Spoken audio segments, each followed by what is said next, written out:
બનાવી, ટ્રસ્ટ મંડપ બનાવી છાયાની વ્યવસ્થા કરવામાં આવી છે। એમાં પણ મંડપમાં અને જે પબ્લિકની જે દર્શનની જે લાઈન હોય છે એમાં પણ વચ્ચે વચ્ચે સ્પ્રિંકલર એટલે પાણીના ફોગર મૂકીને પણ લોકોને ઠંડીનો અનુભવ થાય, ગરમી ન લાગે એવી વ્યવસ્થા કરવામાં આવી છે। પાંડાલ કરવામાં આવ્યા છે।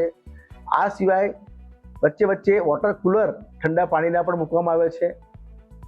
પબ્લિકની લાઈન જે હોય છે દર્શનની એમાં પણ માય ભક્તોને ઠંડુ પાણી મળે તે માટે વોટર જગની પણ વ્યવસ્થા અમારા માણસ દ્વારા લોકોને પાણી આપવામાં એવી પણ વ્યવસ્થા કરવામાં આવી છે।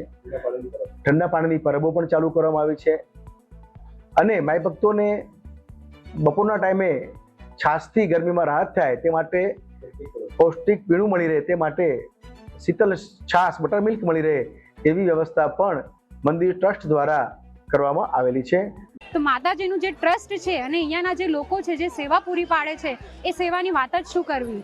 ઘણા બધા શેડ લગાવેલા છે, ખૂબ જ સારા પંખાઓ લગાવેલા છે, સ્પ્રિંકલર્સ લગાવેલા છે જેનાથી ધીમે ધીમે પાણી આવે ને એ લોકોને ગરમીનો અહેસાસ જ ના થાય। આટલી બધી ગરમી હોવા છતાં અમને કોઈને ગરમીનો અહેસાસ નથી થતો। તો જે સુવિધા પૂરી પાડવામાં આવી છે મંદિરના ટ્રસ્ટ દ્વારા એ ખૂબ જ સારી છે।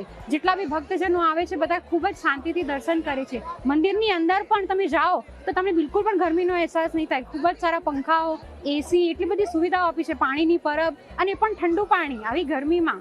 તો વિચારો કેટલા સરસ દર્શન થાય છે લોકોને અહીંયા। તો હું તો બધાને જ કહીશ કે ભલે ગરમીનો વિચાર તમે કરશો નહીં અને આવો માતાજીના દર્શન કરો અને ધન્ય થઈ જાઓ।